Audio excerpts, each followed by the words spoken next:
আমার মনে হয় বাংলায় এইভাবে প্রথম ৬ জনের সিনেমা। আমার মনে হয়েছিল দেশলাই কাঠি তো একটা সিঙ্গেল ক্যারেক্টার, একটি দেশলাই কাঠি, এক বাক্স দেশলাই কাঠির মধ্যে থেকে একটি দেশলাই কাঠি। আমার প্রথম দিকের সবথেকে বড় কাজ বলা যেতে পারে এবং এই ধরনের মানুষগুলো আমাদের সঙ্গে এত হেল্প করেছে, বিশেষ করে গ্রামবাসীরা, সুন্দরবনের মানুষরা খুব হেল্প করেছে এবং আমরা ৫ জন মিলে তাদের থেকে যে ভালোবাসা পেয়েছি এবং পরিচালক নিজে সেই দায়িত্ব নিয়ে পুরোটা কোঅর্ডিনেট করে পুরো কাজটা হয়েছে। আরে কুমির থাকে মানে? বলে হ্যাঁ, এটা কুমিরের মানে ডেরা, এখানে কুমির থাকে এবং ওই জায়গা থেকে, ওই স্পট থেকে ওই গ্রামেরই একটি লোককে জেলে, হ্যাঁ, সে আর কি ওরকম মাছের মিন ধরতে গেছে বা মিন চাষ করতে গেছে, তাকে ওখান থেকে তুলে নিয়ে চলে গেছে। রনেস অফ তোমার অফ দ্য পিপল, হ্যাঁ, এবং যে একটা রহস্যাবৃত একটা জায়গা, একদিকে হচ্ছে ম্যানগ্রোভ জঙ্গল, একদিকে হচ্ছে নদী খাড়ি, একদিকে সমুদ্র, হ্যাঁ, সবটা মিলে আমার মনে হচ্ছিল এইখানে এই সিঙ্গেল ক্যারেক্টার একটা থ্রিলার। আগামী 13ই ফেব্রুয়ারি অদম্য সাহসের পরিচয় দিতে আসছে অদম্য। আমার সাথে রয়েছে পরিচালক রঞ্জন ঘোষ এবং তার হিরো আরিয়ন ঘোষ। কেমন আছো দুজনে? জ্বরে আছি, গলা ব্যথায় আছি, চেস্ট কনজেশনে আছি, কিন্তু যেহেতু তুমি বললে যে অদম্য, তাই অদম্য শক্তিতেও আছি। একদম। তুমি? একদম ওই ১০২ জ্বর ছিল ১৫ মিনিট আগে, প্যারাসিটামল খেলাম, খেয়ে কমলো, বসে আছি। আচ্ছা, প্রথমে আমি জিজ্ঞেস করব অদম্যর গল্পটা কিভাবে মাথায় আসা, তোমার কাছেই জিজ্ঞাসা করব অদম্যর গল্পটা কিভাবে মাথায় আসা এবং সেটাকে এক্সিকিউট করা। সেটার গল্পটা তো আমরা পরে শুনবই, তার আগে গল্পটা কিভাবে মাথায় আসে যদি বলো। গল্পটা আসলে আমার ছোটবেলা থেকে কবি সুকান্তর দেশলাই কাঠি কবিতাটা আমার একটি খুবই প্রিয় কবিতা এবং সেটা ছিলই কোথাও একটা মাথার পেছনে হয়তো ছিল। এবার 2014-15 পর আমার মনে হয়েছিল যে চারিদিকের সব পরিস্থিতি একটু অন্যরকম, দেশ সমাজ একটু কেমন একটা অন্যদিকে একটা আর কি বয়ে যাওয়ার বা আর কি বদলানোর একটা ইঙ্গিত আমরা সবাই দেখেছি, পেয়েছি। বিশেষ করে আমাকে সেটা খুব ইয়ে করতো, মানে প্রভাবিত করতো। তো সেই রকমই কোনো একটা সময় আমার জাস্ট মনে হয়েছিল যে আমি তখন শহীদ ভগৎ সিং এর মাই জেল ডায়েরিজ ওটা আরেকবার পড়ছিলাম। পড়তে পড়তে আমার মনে হয়েছিল যে আজ যদি ভগৎ সিং থাকতেন বা যদি ভগৎ সিং এর মতো কেউ যদি আজ স্টুডেন্ট থাকতেন, উনি যদি আবার নতুন করে জন্মাতেন, উনি কিভাবে ব্যাপারটা আর কি রিয়্যাক্ট করতেন, পুরো আমাদের এই সমাজের ব্যাপারে কি উনি কিভাবে রিয়্যাক্ট করতেন। সেই সময় আমার আরেকটা খেয়াল হয়েছিল যে কবি সুকান্ত যদি আজ থাকতেন, বিকজ এরা দুজনেই একই সমসাময়িক ছিলেন যে সময় তাদের জীবনাবসান হয়, নিজেদের মতো করে জীবনাবসান হয় এই পরিস্থিতির চাপে। তো আমার মনে হয়েছিল আজ যদি কবি সুকান্তও থাকতেন তাহলে কি হতো। ওই সময় আমার মনে হয়েছিল যে এই দেশলাই কাঠি যে কবিতাটা, এটা তো একটি বিদ্রোহী কবিতা, রেভলিউশনারি কবিতা, একটি বিপ্লবী কবিতা। আমার মনে হয়েছিল দেশলাই কাঠি তো একটা সিঙ্গেল ক্যারেক্টার, একটি দেশলাই কাঠি, এক বাক্স দেশলাই কাঠির মধ্যে থেকে একটি দেশলাই কাঠি। এরকম যদি একটা সিঙ্গেল ক্যারেক্টার যদি কিছু নিয়ে ভাবা যায় বা কিছু করা যায়, ওইটুকু ছিল আমার 2014-15-তে। ওই ভাবনাটা তখনই থেমে গিয়েছিল। পরবর্তীকালে আরও ছবি করছি ইত্যাদি। 2018-19 নাগাদ আমি ওকে বলতে শুরু করি যে আমার একটা সিঙ্গেল ক্যারেক্টার কিছু করতে চাই। এরকম একটা বিপ্লবী জিনিস নিয়ে কিছু একটা করতে চাই। করে আলোচনা করতে তারপর আরও সময় যায়। করে একটা সময়ের পর 2022-23 নাগাদ আমরা সুন্দরবনে বেড়াতে যাই। তো সেইখানে গিয়ে আমার মনে হয়েছিল যে এইবার সুন্দরবনের যে সেটিং যা দেখি, ওখানকার যে রনেস যেটা দেখি, প্লাস তখন দেশ আরও পাল্টে গেছে, বদলে গেছে। আরও খবরে পড়ছি যে আদিবাসীদের জমি, জঙ্গল, নদী, পর্বত যা ওদের মানে বাসস্থান, সেখান থেকে তারা উৎখাত হচ্ছেন এবং দেশ অগ্রগতির পথে এগিয়ে চলেছে এবং তারা তাদের জায়গাতেই আবার হয় তাদেরকে নিয়োজিত করা হচ্ছে মানে গৃহকর্মী হিসেবে, নয়তো মানে অন্যভাবে আর কি তাদের জায়গা থেকে উৎখাত হয়ে তারাই চাকর হয়ে যাচ্ছে, তো এইটা আমার মনে হয়েছিল। তো আমার তখন দেখলাম যে এইবারই গল্পটা করার সময় এসেছে। সুন্দরবনে গিয়ে ওই পারফেক্ট সেটিংটা পেলাম যে রনেস অফ নেচার, রনেস অফ তোমার অফ দ্য পিপল, হ্যাঁ, এবং যে একটা রহস্যাবৃত একটা জায়গা, একদিকে হচ্ছে ম্যানগ্রোভ জঙ্গল, একদিকে হচ্ছে নদী, খাঁড়ি, একদিকে সমুদ্র, হ্যাঁ, সবটা মিলে আমার মনে হচ্ছিল এইখানে এই সিঙ্গেল ক্যারেক্টার একটা থ্রিলার খুব আর কি সুন্দর হবে আর কি। আচ্ছা, আরিয়নের কাছে যখন গল্পটা মানে ধীরে ধীরে বলছে, তো তোমার মনে কি স্পার্ক দিল আমি এই ক্যারেক্টারটা করব, বা এইটা আমি করতে চাই, এরকম কিছু কি থট এসেছিল মাথায়, নাকি রঞ্জন দাই বলেছিল যে না তুমি করবে, এরকম কিছু?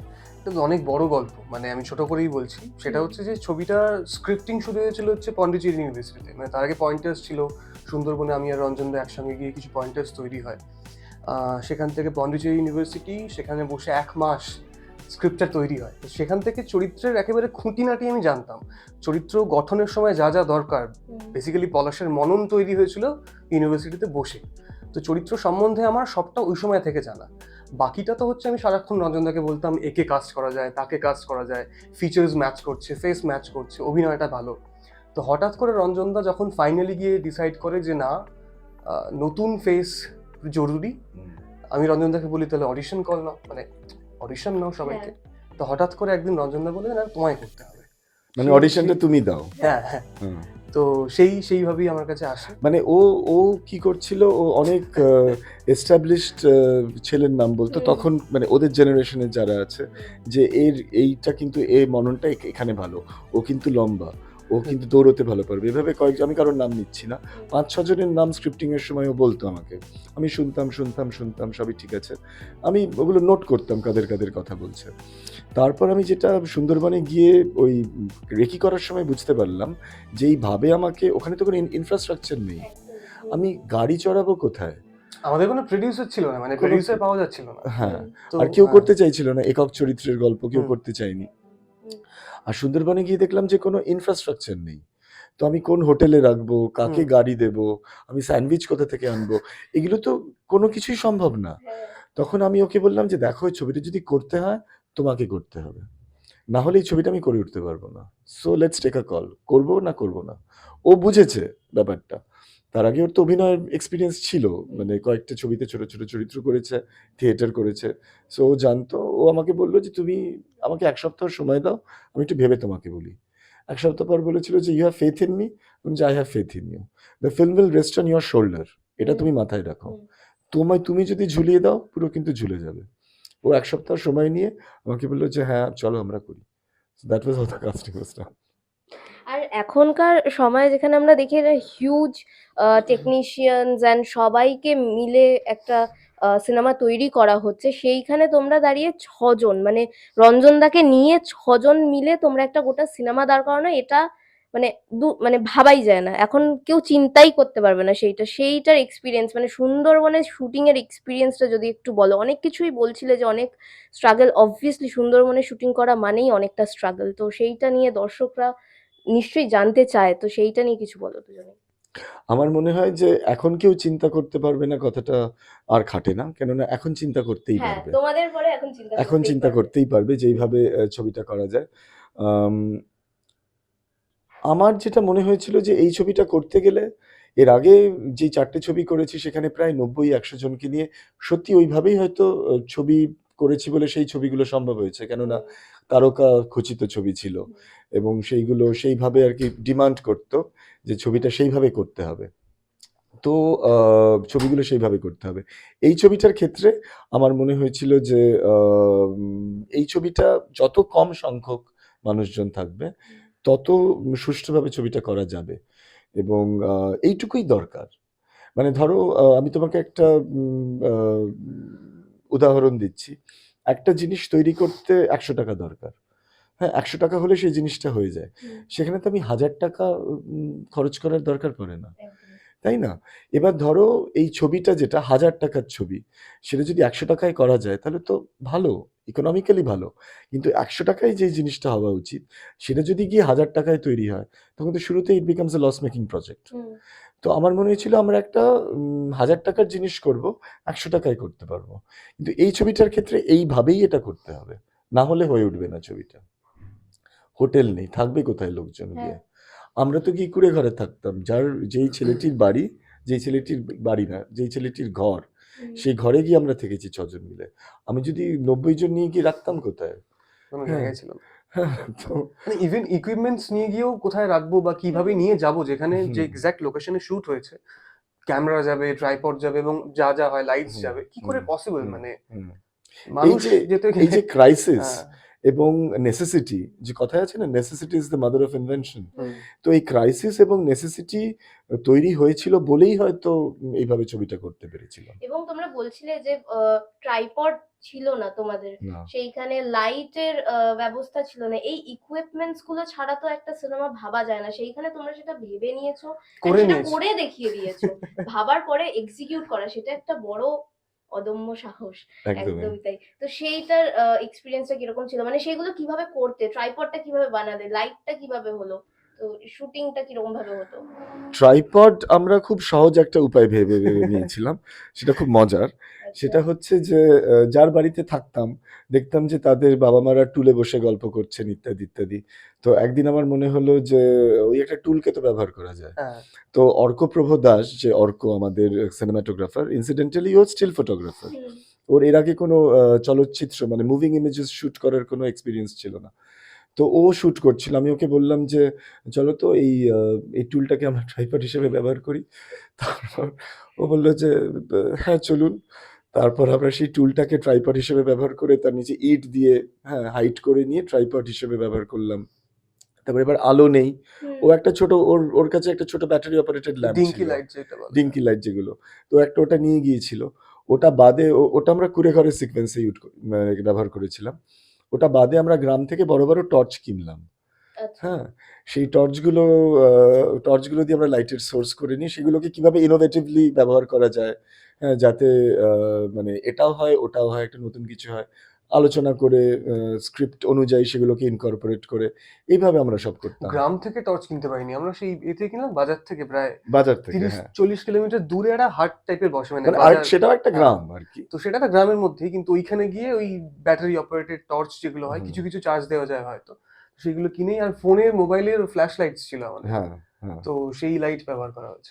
আর ফিজিক্যালি যেভাবে শুট করা হয়েছে সেটা ও বেটার বলতে পারবে। বিকজ ওকে ওটার মধ্যে দিয়ে হ্যাঁ। যেতে হয়েছে। হুম, হুম, হুম। তুমি এই শুটিং এর সময়ের যদি কিছু ঘটনা বলো, তোমার শুটিং এক্সপিরিয়েন্সটা, কারণ কি বহু তুমি তো ঘটনা। মুখ, হ্যাঁ মানে তোমাকেই তো দর্শক দেখবে শেষ অবধি হলে গিয়ে, তো সেইখানে তোমার স্ট্রাগলটা কতটা ছিল যদি একটু বলো শুটিং এর সময়। বহু ঘটনা, প্রতিদিনই কিছু না কিছু ঘটতো। আমরা যখন শুট করতে যেতাম জানতাম যে আজকে কিছু একটা হবে, হয় হাত কাটবে, চোখ কেটে যেতে পারে, নাক কেটে যেতে পারে, কান কেটে যেতে পারে, হাত পা সব মানে এদিক ওদিক হয়ে যেতে পারে। সেই জেনেই শুট করতে নামতাম। আমার মনে আছে এখনো 5.5 পাতা প্যারাসিটামল খেয়েছিলাম ওই হ্যাঁ, 4 মাসের মধ্যে। অ্যাকচুয়ালি। প্রতিদিন হুম, জ্বর আসতো, হুম, প্রতিদিন। হুম। কাদা, ওই ওয়েদার, ওই ঠান্ডার মধ্যে এমন হয়েছিল যে একটা খাঁড়িতে প্রায় 900 মিটারের কাছাকাছি বোধহয় ওই বিশাল হ্যাঁ, বড়, মানে এপার একুল-ওকুল দেখা যায় না। তো ওইটা ক্রস করতে গিয়ে আমি যখন হাফ যেতে পেরেছি, তো ওদের ভাষায় ওই মাটির খাঁড়ির তলায় কোস্ত্রা বলে একটা জিনিস থাকে, খুব ধারালো, হুম। হুম, মানে থালার মতো দেখতে, ওতে পা পড়লে আর কি পা এদিক ওদিক হয়ে যায়। তো আমার হয়েছিল ওই জিনিসটা তো সেম পায়ের খুলে আঙুলে, আমার গিয়েছিল। পা পুরো পদ্মফুল হয়ে গিয়েছিল। আমি ভেবেছিলাম আর হাঁটতে পারবো না। তো শর্ট তো চলছে, না, রঞ্জন ও দাকে ও ওখান থেকে বলছে আমার পা কেটে গেছে অনেক দূর থেকে। আমি বলছি শট চলছে।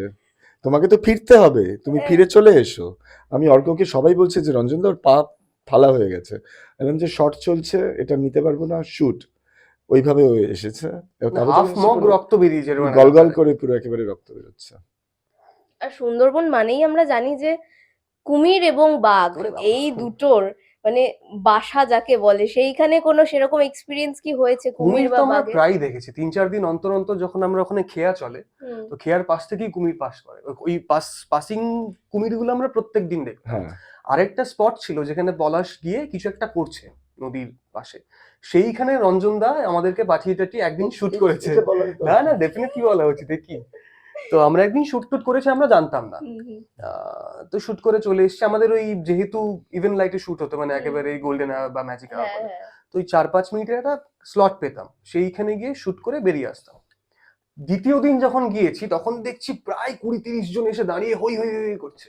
ভাববে কি এটা রঞ্জন দা বলুক, খুব বকা খেয়েছিল সেদিনকে। না, আমরা তো গিয়ে শুট করছি। ওটা হচ্ছে একেবারে ম্যানগ্রোভের পাশে, মানে ওই কাদা হ্যাঁ, মানে ওই পাঁকের পর হচ্ছে নদী। হুম, আমরা শুট করছি, এবার প্রথম দিন শুট করে চলে গেছি, সেকেন্ড দিন কিছুটা বাকি ছিল, শুট করতে গেছি, 5-6 মিনিটই পাওয়া যায়। হঠাৎ দেখছি ওরকম 20-30 জন লোক এসে হৈ হৈ করে ডাকছে, আমাকে বলছে যে আপনি আধবুড়ো, আপনার কোনো সেন্স নেই, এই 5টা বাচ্চাকে আপনি কোথায় নামিয়েছেন জানেন? আমি বলছি কোথায় নামিয়েছি, তো আমিও নেমেছি নিজে। বলে এখানে কুমির থাকে। আরে কুমির থাকে মানে? বলে হ্যাঁ, এটা কুমিরের মানে ডেরা, এখানে কুমির থাকে এবং ওই জায়গা থেকে, ওই স্পট থেকে ওই গ্রামেরই একটি হ্যাঁ। লোককে জেলে, হ্যাঁ, হুম। সে আর কি ওরকম মাছের মিন ধরতে গেছে বা মিন চাষ করতে গেছে, তাকে ওখান থেকে তুলে নিয়ে চলে গেছে 3-4টে আইল্যান্ড দূরে। 3-4 দিন পর তার মৃতদেহ ভেসে উঠেছে। প্রসেসটা হচ্ছে কুমির কি করে, ওই মানুষ টেনে নিয়ে গিয়ে মাটির তলায় পুঁতে দেয়। তো পুঁতে দিয়ে যতক্ষণ মানুষটা না পচে যাচ্ছে ততক্ষণ কি কুমির খায় না, কুমির হুম। পচা জিনিস খেতে পছন্দ করে। হুম। তো যে কুমির যার ভালো করে যেরকম টেস্ট। মানে পুঁতে দিতে পারে না, হয়তো মানুষটা ঠিকমতো মাটির তলায় ঢুকিয়ে দেওয়া হয়নি, সেই বডি ভেসে ওঠে। হুম। ম্যাক্সিমাম ক্ষেত্রে কুমির নিয়ে গেলে দেখতে পাওয়া যায় না। হ্যাঁ, এগুলো এই- আমরা পরে সব জেনেছিলাম, কিন্তু সেই মুহূর্তে আমাদের মনে হয়েছিল যে তাড়াতাড়ি আমরা বেরোই। কিন্তু আমি তবু ওদের বলছিলাম 2 মিনিট সময় দিন, আমার শটটা বাকি আছে। ওরা ওখানে দাঁড়িয়েছিলেন, তারপর আমাকে উঠবার পর ওরা আমাকে ঢিল ফেলছিল বলো, ঢিল ছুটছিলেন, যাতে রাইট? কুমির না আসে, ওরা হ্যাঁ, আমাদের ওরা টোপ ঢিল থেকে ঢিল ছুটছিলেন, ছুটছিল। আমাদের টপিকে ঢিল ছুটছিল যাতে ওখানে কুমির যাতে না চলে আসে। আমরা যখন উঠলাম তারপর আমাকে উদম বকেছিলেন ওরা, যে এটা এই ভুল আপনি একদম করবেন না, এরকম করলে কিন্তু খুব মুশকিল হবে। হ্যাঁ, মানে তুমি মানুষকে 2 মিনিট বলছো, তখন যদি একটা কুমির আসতো, কুমিরকে 2 মিনিট বললে? আমি সত্যি জানতাম না, কিন্তু ওটা জানবার পর আমি বলেছিলাম যে যেখানে বাঘ থাকে সেখানে আমরা যাব না শুট করতে। কিন্তু বলেও যেটা হলো, আমরা যেখানে আমাদের ক্লাইম্যাক্সটা শুট করলাম, মানে একদম মানে বঙ্গোপসাগরের মানে টিপে একদম, তারপর থেকে বঙ্গোপসাগর শুরু হয়, সেখান থেকে যে খাঁড়িটা আছে, সেই খাঁড়িটা পেরোলেই হচ্ছে বাঘের জঙ্গল। এবং সেখান থেকে বাঘ অনেকবার, প্রায় বোধহয় 3-4 বছর আগে বাঘ উঠে এসেছিল। আমরা সেইখানে রাত 10টা-11টা, না না 11 বেশি, দেড়টা দুটো আরো, অব্দি আমরা ক্লাইম্যাক্স হ্যাঁ সে তো একদম ফাইনাল ডেতে। হ্যাঁ। তার আগে প্রতিদিন আমরা রাত 10টা-11টা অবধি আমরা মিনিমাম আমরা শুট করতাম। তো সেখানেই আমরা 6 জন। আর যখন ফিরছি প্রায় আমাদের হেঁটে হেঁটেই ফিরতে হতো ওই তীরটা আমরা দিয়ে। যে ঘরে আমাদের 2 থাকতাম ঘন্টা মতো লাগতো আমাদের ফিরে আরামসে, আসতে। মানে 2 ঘন্টা মতো লাগতো গ্রামে ফিরতে। তো একদম অন্যরকম একটা মানে কি বলবো, অতি জাগতিক একটা মানে আদার ওয়ার্ল্ডলি একটা আমাদের এক্সপিরিয়েন্স এবং অনুভূতি। একদমই একদমই। এবং এই সেই এক্সপিরিয়েন্সের পরে যখন এত নামি দামি মানুষজন পার্সোনালিটিদের যখন দেখালে, সেইটা আমরা দেখতে পেয়েছি যে তারা কতটা পছন্দ করেছে সিনেমাটা। এবার দর্শকদের সামনেই চলে আসবে কিছুদিন পরে, দর্শকদের থেকে কতটা আশাবাদী, কারণ কি এখন আমরা রিসেন্ট সিনেমাজে আমরা যেগুলো দেখি, প্রমোশনস, প্রচুর প্রচুর বাজেটের প্রমোশনস হয়, এবং তোমরা সেখানে সিনেমাটাই তৈরি করেছো ইন্ডিপেন্ডেন্টলি 6 জন মিলে, তো সেইখানে প্রমোশনস এর কথা আমরা অতটা মাথাতেই হুম। আনবো না। তাও আমরা অনেকটা দেখেছি তোমরা অনেক জায়গায় গিয়ে নিজেরাই প্রমোশনস করেছো, সেইখানে দাঁড়িয়ে দর্শকদের থেকে কতটা আশাবাদী, তোমরা কতটা আশা করছো দর্শকদের থেকে? আমাদের দর্শকদের কাছে একটাই অনুরোধ, সেটা হচ্ছে, যেটা আমি অনুরোধই বলবো, আবদার বলবো না। কেননা আবদার কথাটা আসে একটা খুব আরামের জায়গা থেকে। কিন্তু অনুরোধ কথাটা আসে একটা খুব ডেসপারেশনের জায়গা থেকে। সেটা হচ্ছে যে দর্শক যদি আমাদের আশীর্বাদ না দেন, কেননা আমাদের কাছে তো দর্শকই দেবতা। দর্শক যদি আশীর্বাদ না করেন আমাদের, তারা যদি আমাদের ভালোবাসা না দেন, তারা যদি এসে ছবিটা না দেখেন, তাহলে আমাদের বুঝতে হবে যে দর্শক চান না, মানে দর্শক কেয়ার করেন না। দর্শকের কাছে কিছু একটা পৌঁছলেই দর্শক তাতেই তৃপ্ত। সেটা হলে তো আমরা এরকম ছবি আর করতে পারবো না। সাহস জোগাতে হবে তো আমাদের। আমাদের যদি দর্শক সাহস না জোগান, তাহলে আমরা এরকম কাজ করব কি করে? তো আমি জানি যে বাঙালি দর্শক যথেষ্ট কেয়ারিং, এবং আমি আশা করব যে দর্শক আমাদের সঙ্গে থাকবেন। আমরা যেভাবে ছবিটা তৈরি করেছি, সেটা তারা এসে দেখবেন আমরা কি তৈরি করেছি, এবং আমাদের সাহস যোগাবেন। এটাই আমাদের আশা। এটুকুই। আর কি আর বলবো, মানে আমার আমার প্রথম দিকের সব থেকে বড় কাজ বলা যেতে পারে। এবং এই ধরনের মানুষগুলো আহ, আহ, আমাদের সঙ্গে এত হেল্প করেছে, বিশেষ করে গ্রামবাসীরা, সুন্দরবনের মানুষরা খুব হেল্প করেছে, এবং আমরা 5 জন মিলে তাদের থেকে যে ভালোবাসা পেয়েছি, এবং পরিচালক নিজে সেই দায়িত্ব নিয়ে পুরোটা কোঅর্ডিনেট করে পুরো কাজটা হয়েছে। আমার মনে হয় বাংলায় এইভাবে প্রথম 6 জনের সিনেমা, এর থেকে মানে কি বলবো, এটা ছাড়া আর কোনো খবর হতে পারে না। মানে 6 ছবি, আমরা বারবার বলছি, আমরা কদিন পর 6 ছবি। বিটিএস লঞ্চ করবো, আমাদের একটা যে হুম। থিমটা আছে সেটার উপরই আমরা ওই কিছু ছবি, আমরা যেহেতু ছজন থাকতাম, আমাদের ম্যাক্সিমাম ছবিতে 5 জনই আছে, মানে কেউ তুলে দিলে হয়তো একজন বাদ চলে গেল আর দু একটা হয়তো সেলফি। তো 6 ছবি, এটা একটা খুব কি বলবো নতুন বিষয়। তো আমার কাছে রিকোয়েস্ট রইল আপনাদের কাছে যে ছবিটি আসুন, দেখুন, ভালো লাগলে লিখবেন, বলবেন, ছড়িয়ে দেবেন, দ্যাটস হ্যাঁ ইট, হ্যাঁ এটাই।